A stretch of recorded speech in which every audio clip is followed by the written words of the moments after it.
Hello dear students, welcome back to my channel Drawing Skills. So today we will study chapter 5 Cell Structure, that is of Biology, class 9th. So please subscribe, like, share and press the bell icon for more videos. So today we will study the structure of cell. So students, cell is composed of lot of organelles. जो एक cell है उसमें बहुत सारे organelle present होते हैं। तो आज हम उन्हीं ऑर्गेनल्स की बात करेंगे जो एक सेल को बाउंड करके रखते हैं।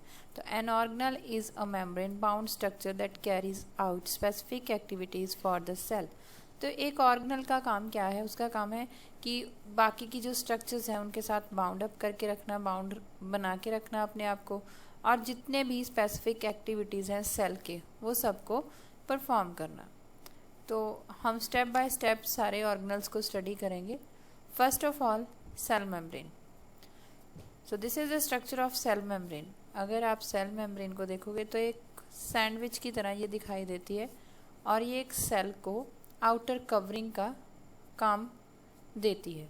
मीन्स एक सेल को प्रोटेक्ट करके रखती है cell membrane. So every cell is enclosed by a cell membrane.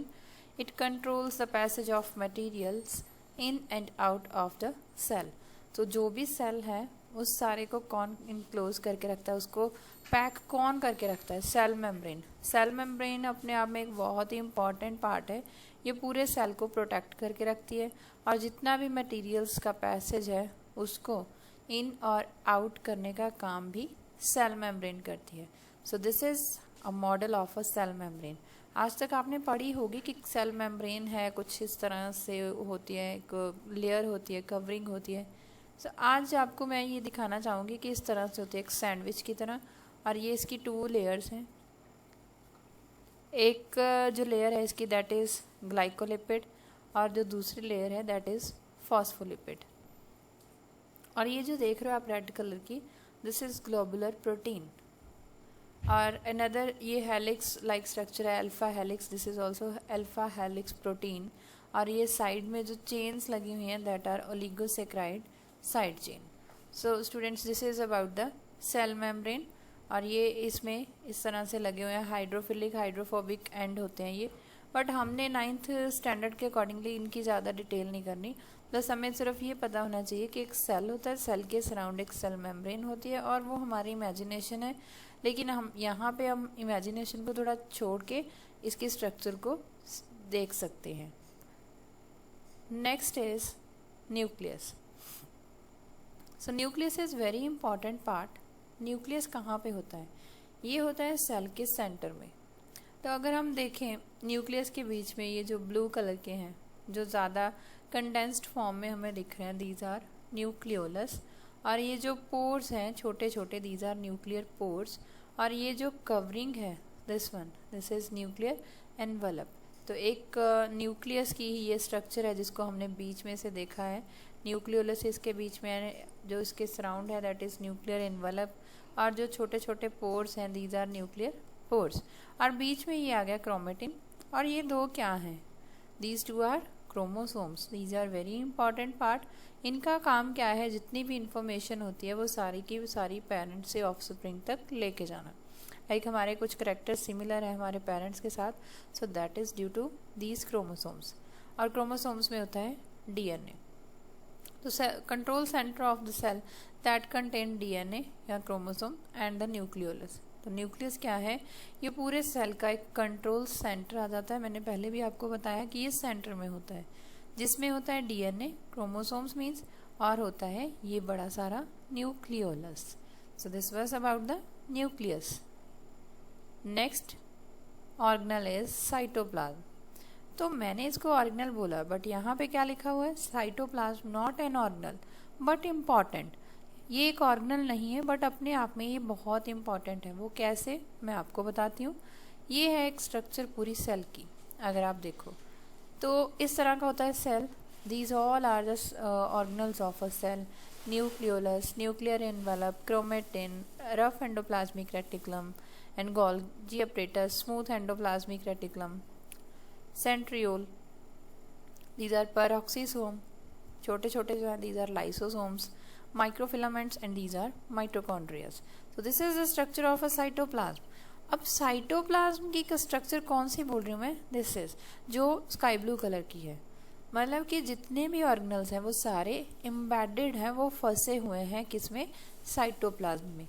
जैसे हम लोगों को रहने के लिए एक स्पेस चाहिए, एक घर चाहिए, इसी तरह से सारे ऑर्गेनल्स को सेल में रहने के लिए एक जगह चाहिए, और वो जगह है उनके लिए साइटोप्लाज्म.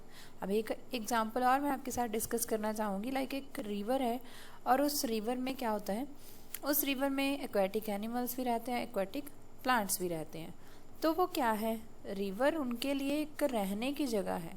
ठीक है, तो सिमिलरली साइटोप्लाज्म में ये ऑर्गेनल्स को अपने पास रखता है. सो ऑल ऑर्गेनल्स रिजाइड और लिव एंड फ्लोट अराउंड और इन द साइटोप्लाज्म. जितने भी ऑर्गेनल्स हैं वो सारे के सारे कहाँ पे रहते हैं, साइटोप्लाज्म में. सो इसीलिए ये एक ऑर्गेनल नहीं है, but it plays very important role in the functioning of a cell. Next and very important part that is mitochondria. So mitochondria की ये एक्चुअल स्ट्रक्चर आप देख सकते हो, इस तरह का दिखेगा माइटोकॉन्ड्रिया अगर आप सेल में देखोगे. So this organelle processes energy for a cell. It makes ATP and ATP is equals to energy. It involve in cellular respiration.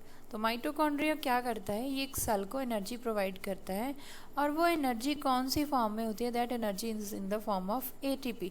So what is the full form of ATP, I want to tell you about the full form of ATP. So ATP is adenosine triphosphate. ये energy की form होती है जो कि एक cell में से mitochondria produce करता है. So ATP is equals to energy, और ये एनर्जी कहाँ पे यूज़ होती है, it involve in cellular respiration. जो भी हमारे सेल्स रेस्पिरेशन करते हैं उसमें यही एनर्जी यूटिलाइज होती है. सो that is why mitochondria is called power house of energy. इसको पता है पावर हाउस ऑफ एनर्जी कहा जाता है, क्योंकि ये क्या करता है, हमें एनर्जी प्रोवाइड करता है in the form of ATP. So students, आपसे ये क्वेश्चन भी अराइज हो सकता है इन योर एग्जाम्स कि why mitochondria is known as power house of a cell. तो आपने क्या आंसर करना है इसका, because it provide us energy in the form of ATP for cellular respiration. So this was about the mitochondria. Next we are moving toward our next organelle, that is Golgi complex. So Golgi complex के बारे में आपने सुना होगा, पढ़ा भी होगा. ये आपको एक मैं इसका मॉडल दिखा रही हूँ. ये इस तरह से होते हैं एक स्टैक्स की फॉर्म में, एक के ऊपर एक, एक के ऊपर एक. तो इसके 3 रीजन्स हैं. One is trans region, another is medial region, and third is cis region. और ये क्या काम करते हैं, ये इस तरह से जो वेसाइकल्स होते हैं रफ एंडोप्लाज्मिक रेटिकुलम के, उनको ट्रांसफ़र करता है इन एंड आउट. और दीज आर सेक. सेक मतलब एक स्पेस होता है इनके एंटर और एग्जिट होने के लिए. तो जितनी भी प्रोटीन सिंथेसाइज होनी है, जितनी भी प्रोटीन बननी है, वो सारी की सारी कहाँ पे होनी है, गोल्जी कॉम्प्लेक्स में. So the protein packaging and transport centre of the cell and has incoming and outgoing vesicles. जितनी भी प्रोटीन पैक होनी है या जितनी भी ट्रांसपोर्ट होनी है वो सारी गोल्जी कॉम्प्लेक्स में होनी है, और जितने भी वेसाइकल्स चाहे इन होने चाहे आउट, वो भी सारे गोल्जी कॉम्प्लेक्स ने करने हैं. सो this was about the Golgi complex. Next we are moving toward next organelle, that is ribosomes. So student, this is the structure of a ribosome. ये आप देख सकते हो. अगर आप राइबोसोम को वैसे देखो तो वो बहुत छोटे छोटे राउंड सर्कुलर होते हैं, बट उस राउंड सर्कुलर को हमने और एक्सपैंड करके देखा हुआ है. सो इस तरह की आपको कुछ उसकी स्ट्रक्चर लगेगी.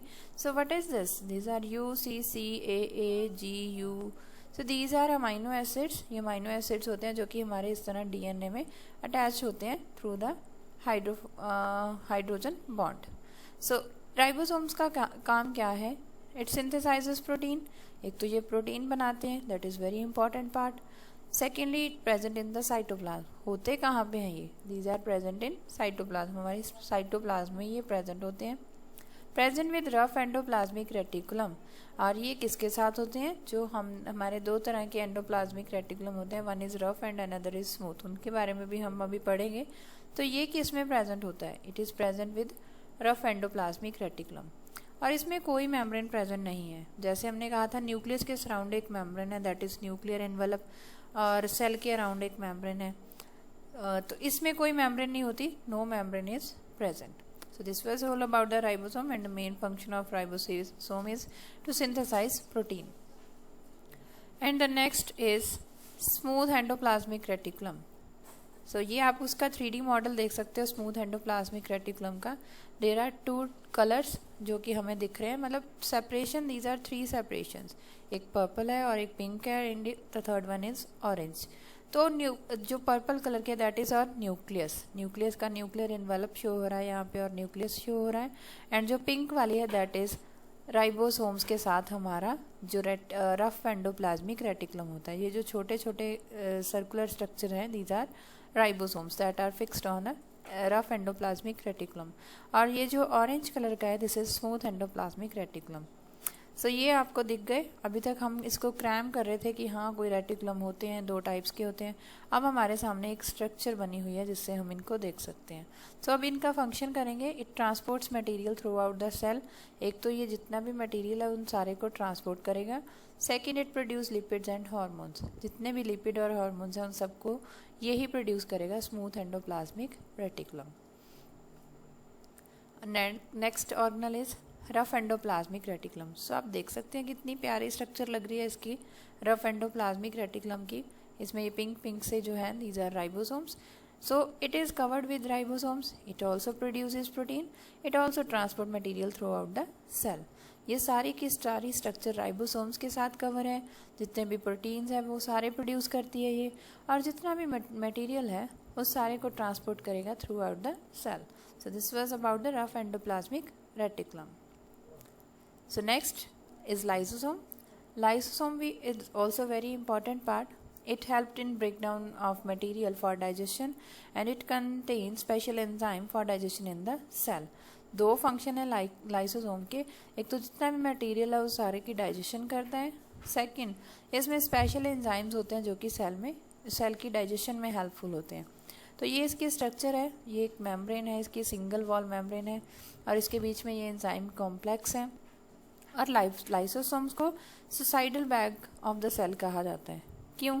क्योंकि ये जितना एंजाइम रिलीज करते हैं जब उसकी ज़रूरत पड़ती है उस सारे को डाइजेस्ट करते हैं, और डाइजेस्ट करके ये बर्स्ट आउट हो जाते हैं. ये फट जाता है सेल लाइसोसोम का पूरा और ये अपने आप को इनगल्फ कर लेता है. So it engulf itself by bursting out.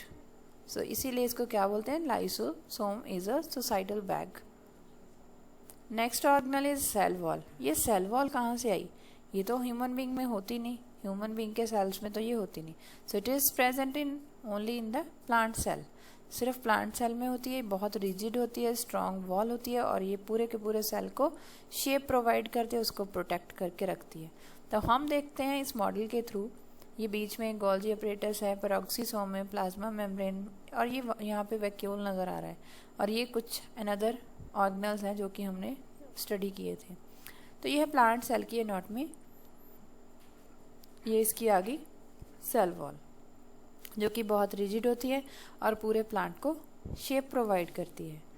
So next is chloroplast. Chloroplast कुछ इस तरह का होता है. इसमें भी ये ट्यूब्यूल्स होते हैं जो एक के ऊपर जो सिक्के होते हैं ना उनकी तरह पड़े होते हैं. सो क्लोरोप्लास्ट का काम क्या है? एक तो ये भी प्लांट सेल में होता है, और इसमें क्लोरोफिल होता है जो कि प्लांट्स को ग्रीन कलर प्रोवाइड करता है. और जितनी भी सनलाइट से लाइट एनर्जी आती है उस सारे को ये यूटिलाइज करके एटीपी और शुगर बनाता है. और जितनी फोटोसिंथेसिस होनी है प्लांट्स में वो सारी की सारी इस क्लोरोप्लास्ट में होगी. So chloroplast is very important part for plant cell. Next is central vacuole. Central vacuole is present in plant cell. It is also present in plant cell, and it is the last organelle of our cell structure. तो ये आप देख सकते हो इसको. ये इसकी central vacuole की स्ट्रक्चर है. कुछ बड़ा सा दिख रहा है, ये बड़ा है.